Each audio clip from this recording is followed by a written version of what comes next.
is weird. But I'm here. Welcome to Shantae. God's grace. Oh, this is weird. Alright, here we go to talking to myself. But I'm gonna talk to myself. I'm gonna give myself the emotional release that I've been needing for a very long time. I love how this is sticking out. It's okay though, because it's still beautiful. I really don't know where to start with this. I just know that it's time for me to emotionally release the things that words that I have been processing for the past, let's just say since 2020.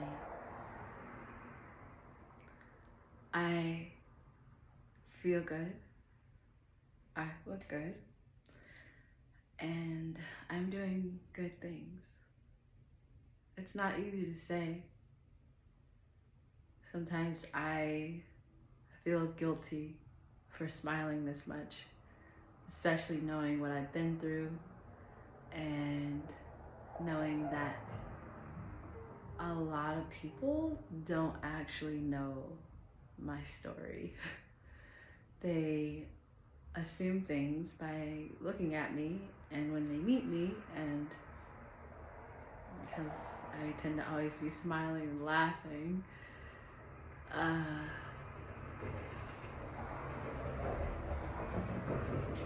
people are always surprised when I tell them some things I've been through. So in 2020, I like to ask people, what did COVID teach you? What did you learn during COVID? And I don't mean like I learned how to do nails, or I learned how to do makeup, or how to do wigs, or I learned how to cook, or I learned how to roller skate, whatever. I mean, on a deep, emotional, intuitive, mental, therapeutic level, what did COVID teach you?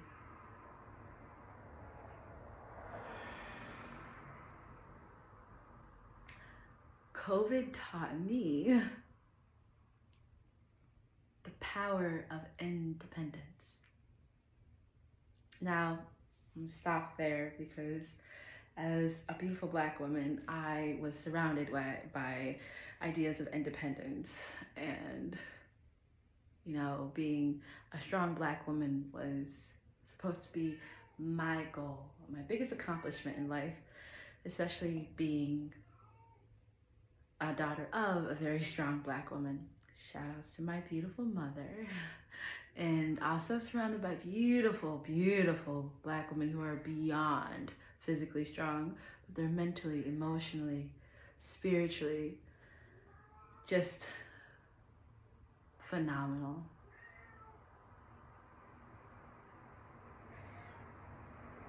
That's Jaguar.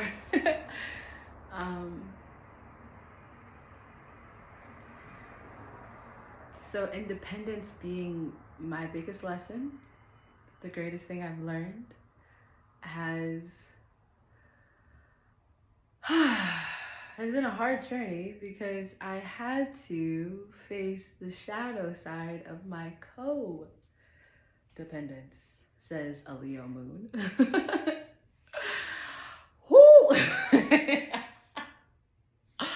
Oh, this is, wow. That was an epiphany moment. Okay. So I will say that for the good first 30 years of my life, I dealt with a lot of people needing me emotionally and me needing others emotionally, and not in a healthy way. And these emotional needs have, from my own experience and me witnessing other people's experiences, have evolved into financial needs. Someone is expected to take and provide for you financially, or sexually, or nurturing, like cooking,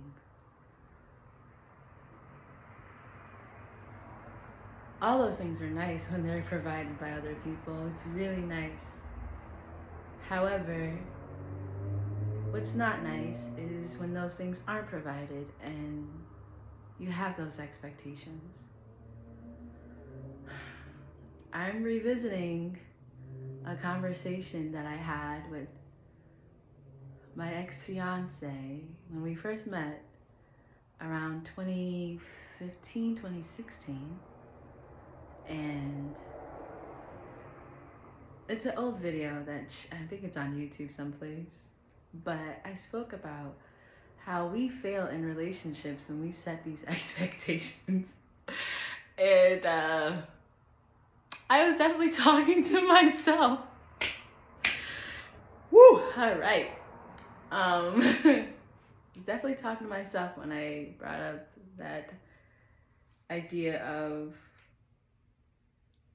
having less expectations, because at the end of the day, we're all human and we're all trying to figure out this human experience. And most of the time when you meet people who you plan to spend your life with marriage or whatever your relationship evolves into, you have lived so much life and you've had so many experiences prior to this person or people. And so you come with a certain amount of experience that's transformed into knowledge that can be transmuted into wisdom. However, to get to wisdom, there's a maturation period. And that maturation period was my Saturn return. Dummy. I survived. Okay, let's just say I'm still surviving. I'm still thriving, actually. I survived it. Now it's about thriving, right? Illuminati.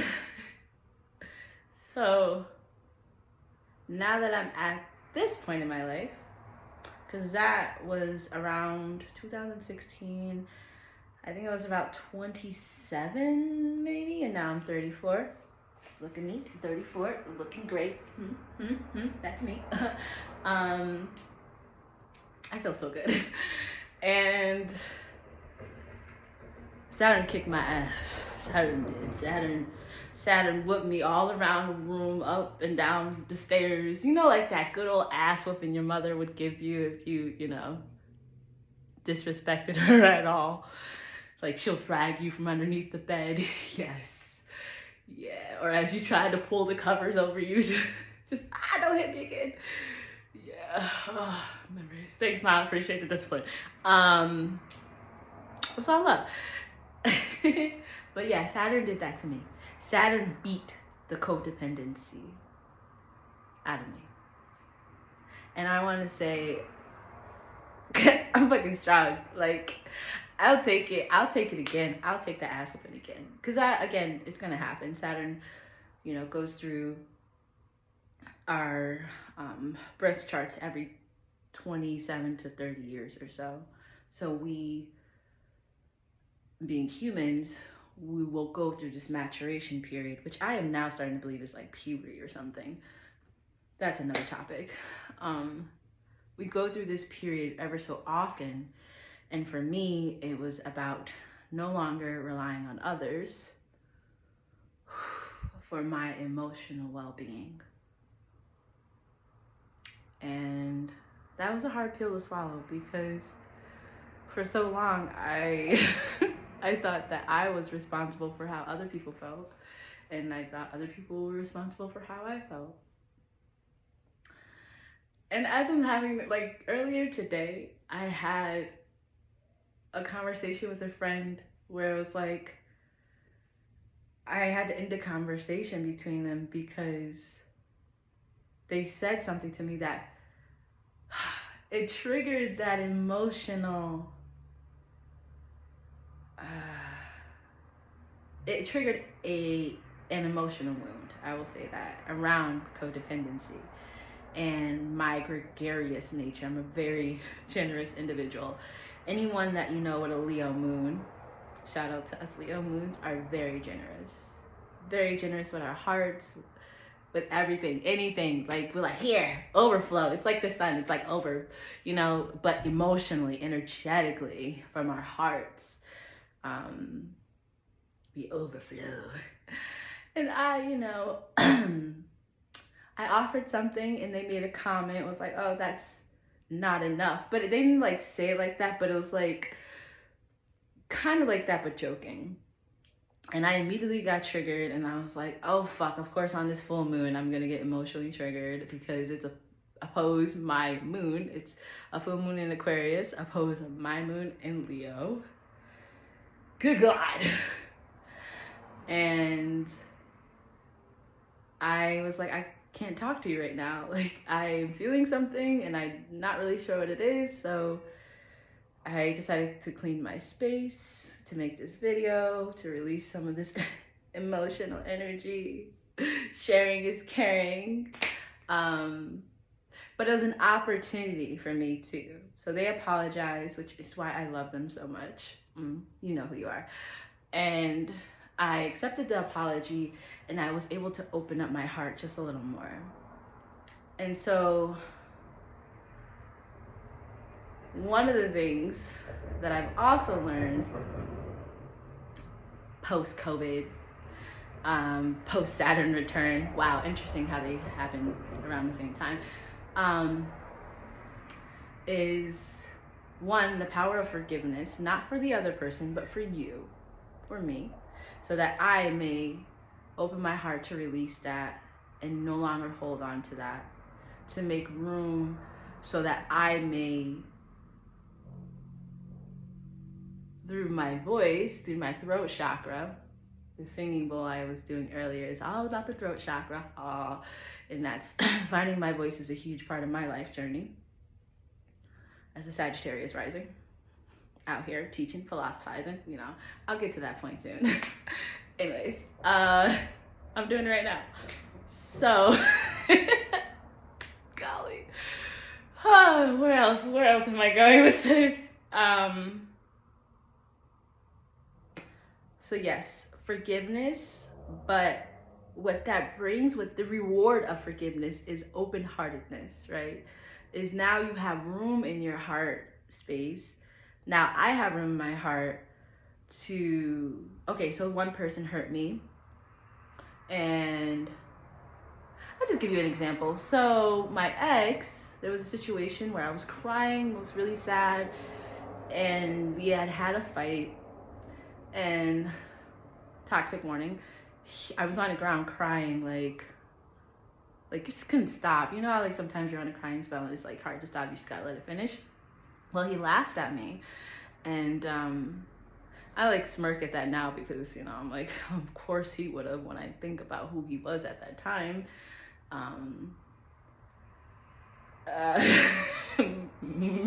Maturity levels, that really scarred me.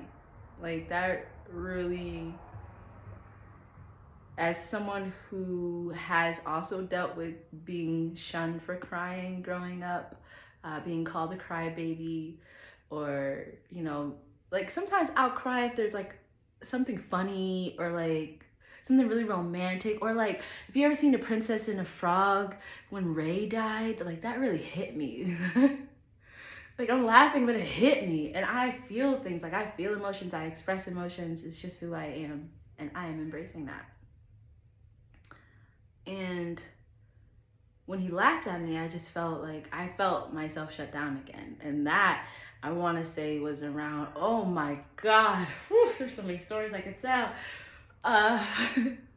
That was around 2018, I want to say. When 2018, 2019, I want to say 2018. Right, yes. So I also shaved my hair at that time. I cut all my beautiful hair off. For those of you who don't know why, it's because I went through a mental breakdown. Almost like Britney Spears, but, you know, thank God I'm not a fucking celebrity. You know what, bless celebrities, because those are humans, and they also go through the same life cycles that we do as humans, like as average people in this world. When I say average, I mean like people who are not in the like spotlight all the time. Anyways, damn, I get bit by a mosquito. Jaguar, I'm closing this door. Alright, so back to what I was saying. Yeah, so I cut all my hair off because, oh, we're gonna get some more stories. So my ex-fiance, his family was so fake nice to me. They tolerated me. And I'm not one to be tolerated. Like, you either love me or you hate me, and that's totally fine. Just don't tolerate me. At this point in my life, I just walk away. But then I didn't feel like I had a choice to walk away because we were engaged and I loved him so much that I was like, all right, God, right? God, always gotta bring God into this. If this is your plan for me, I will tough it through like the strong Black woman that I am. And I will jump these hurdles of emotional abuse, physical abuse. Someone tried to body slam me. And then I was gaslighted to believe that, oh, they were just playing around. And then come to find out that his mom like didn't like me and was gossiping about me to whoever. And then this person found out and she's like the tough one and blah, blah. Anyways. So I went through a lot during that period. You know, I just, like, I want to say a year, maybe 2 years before, well, I would say maybe a year, I had released a movie, right? Oh, God. Dirty Little Secrets by Arlene and Ali Brathwaite. If you have not seen it, check it out. It's on Amazon Prime. I love them. That was my first movie. Oh, my God. Actually premiered in theaters, and it was a whole red carpet experience, and I love them. I need to check on them. Wherever you are in the world, I've seen you. Peace, love, and light. I love you. Thank you for the opportunity. And so yeah, movie, started doing burlesque shows, fashion shows. I designed clothes for a fashion show. I mean, all these amazing things. I was meeting all these amazing, beautiful people, having all these phenomenal relationships and dancing and just celebrating life, right? And then I was like, oh, it's time to settle down. I think I found the one. Okay, so, when a dream quickly becomes a nightmare. Oh gosh. So,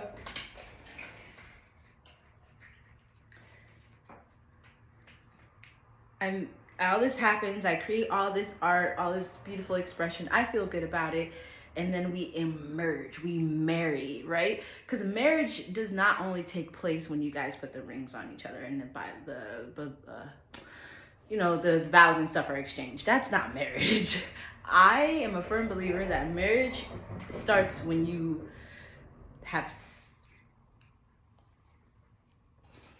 connect with someone in that way, right? I'm trying to watch things I say. I have no idea what. Anyways, when you have sex with someone, that's merging. I think marriage and merging, there's got to be a historical connection between those words. So, and then you start to live together, and now you're integrating each other's lives. So not only have you broken the energetic sexual seal, right? You're merging that way, but now you're merging households, you're merging lifestyles, you're merging families. So I met his family, which, like, we were doing burlesque shows together, and that quickly ended when I found out, not when I found out, but like his family's Christian. And then when I say Christian, I mean like Kojic Christian. I mean, like, they own churches, Christians. They own churches, Christians, whatever. So they it was a different world. And I wanted to respect that as someone that's marrying into their family. And I admire them. I adore them. Black, beautiful Black couple, beautiful children, talented children, beautiful home, beautiful job. All this stuff looks that way, right? Anyways, I merged with them, but I'm not enough. I was never enough for them. And they made it known from the very first time I met them. They said something about us being like unequally yoked, or like, It was just really brutal. It's like I was sitting with my ex across from them, and they were both sitting until, and I swear it looked like thrones. It looked like they were the king and the queen's throne. And oh God.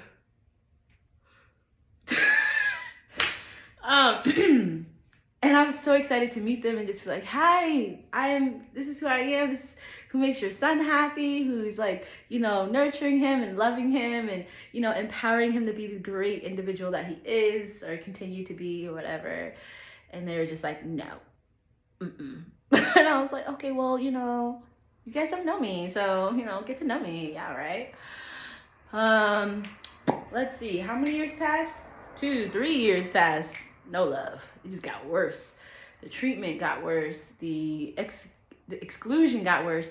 There was a time he went to visit his grandparents in the South, and his mom called on the phone. And I have no as a human, I respect his mother. As a woman, I do not respect his mother. I will say this, because we were engaged at this time, and she brought up his ex, knowing that I was there at the table, and just started raving about her. And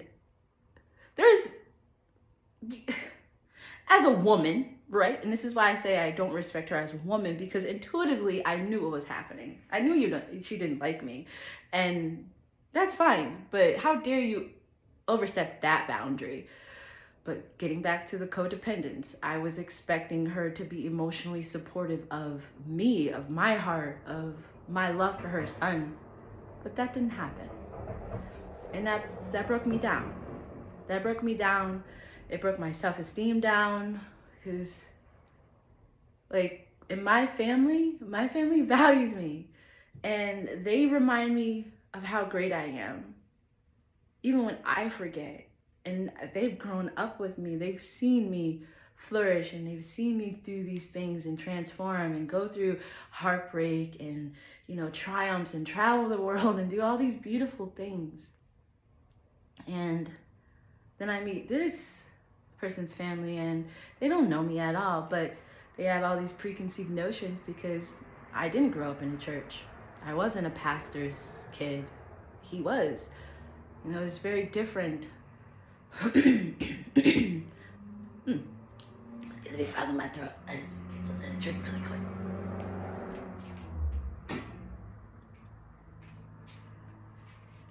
I return. I'm drinking it. Want sunset? Cheers. So, this is going on 24 minutes. Oh, I know I could tell a story. Okay, so. All right, so we are, where are we at now?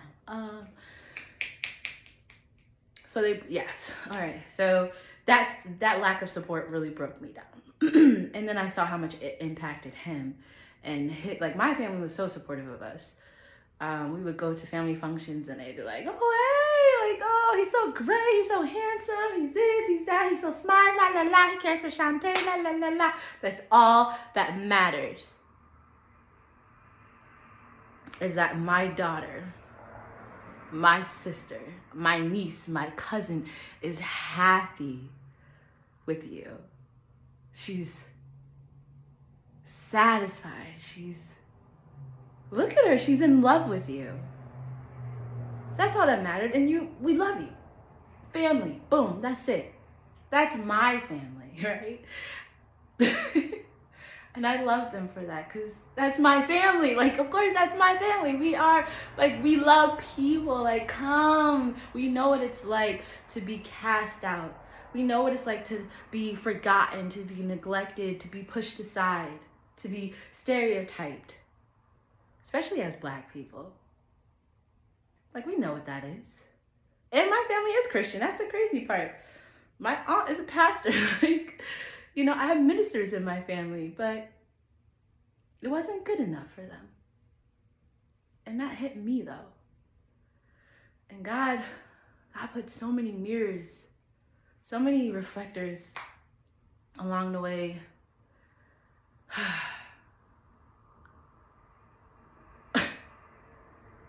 But as Saturn has it, Saturn's a couple years of a process. You're going to fall, and you're going to have to get back up, and you're going to come across the same obstacles and the challenges. Like, now the tools that you have, how do you overcome that obstacle?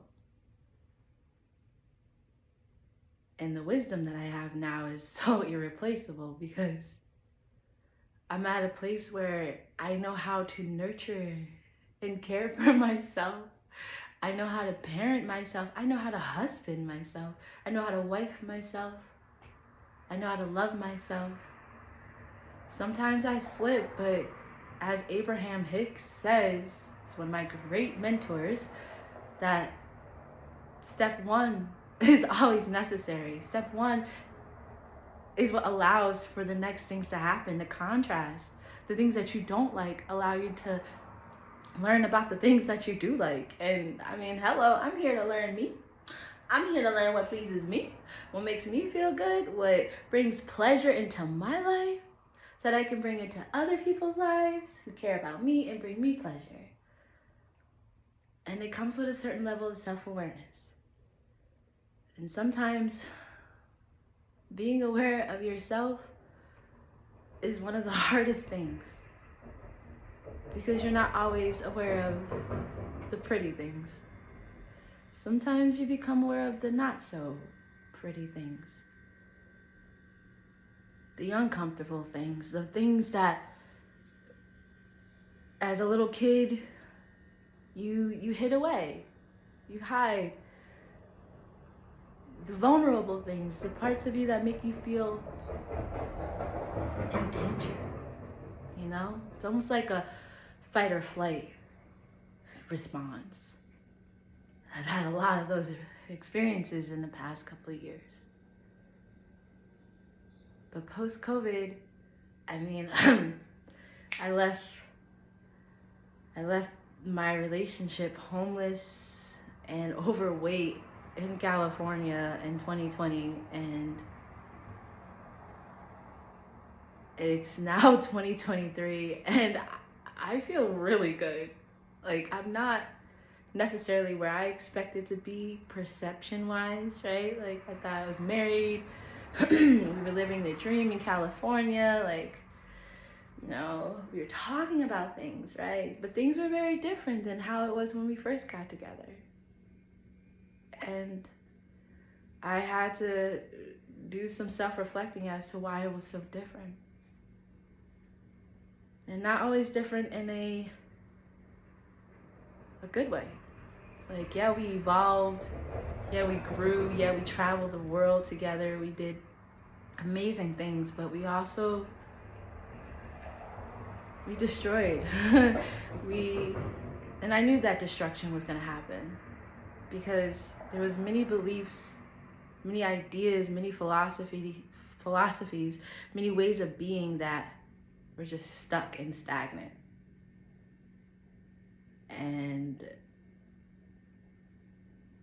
God, the universe, myself, my higher self was like, no, it's time to transmute all those things. It's time to deconstruct, to unlearn, to uncondition, so that you can become proud of you, so that you can know how to take care of you, so that you can know how to love you, so you're not turning to anyone else, so that codependency isn't something harmful, because we need each other. We do. Relationships are necessary. Codependency has a place. Keyword, has a place. So there's boundaries. So you can't put all of that on anyone except you.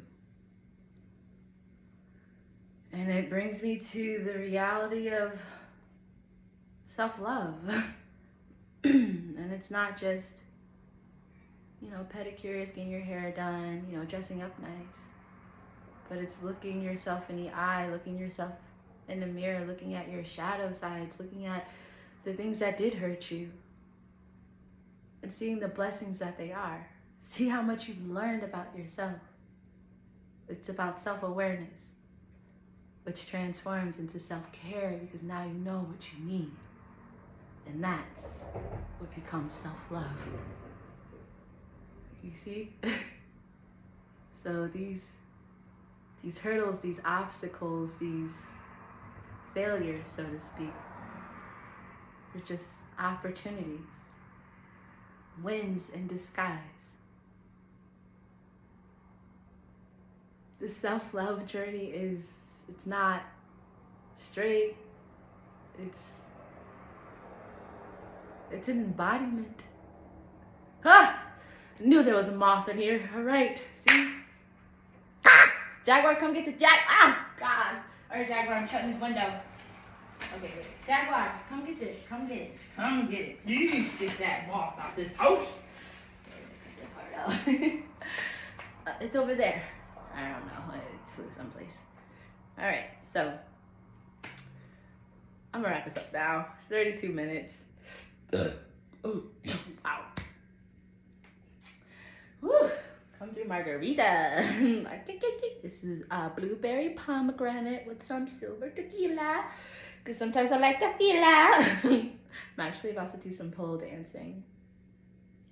Pole dancing has definitely become an amazing workout and form of self-expression for me. I like to just dance for myself. And maybe one day I'll dance for you.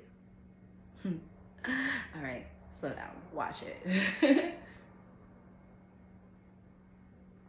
But yeah, that's my little TED Talk. TED Talk,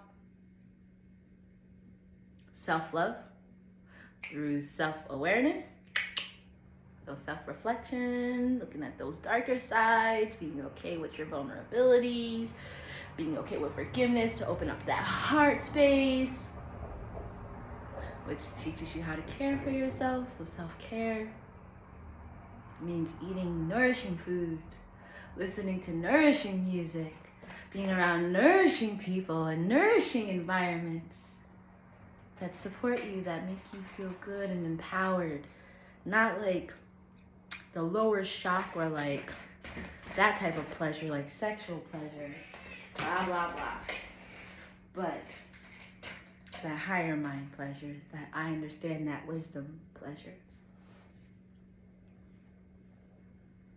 And transmute that into self-love. Okay, I think it's right there. All right, get out. Okay, jump up.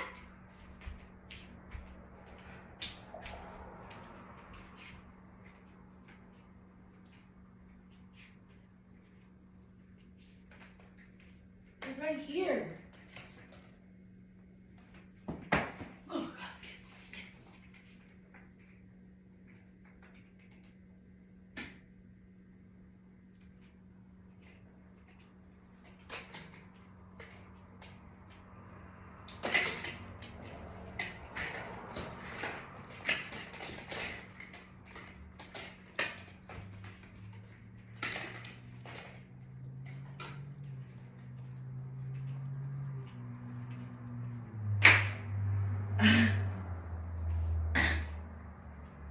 Jaguar just ate them off. We're done. Good night.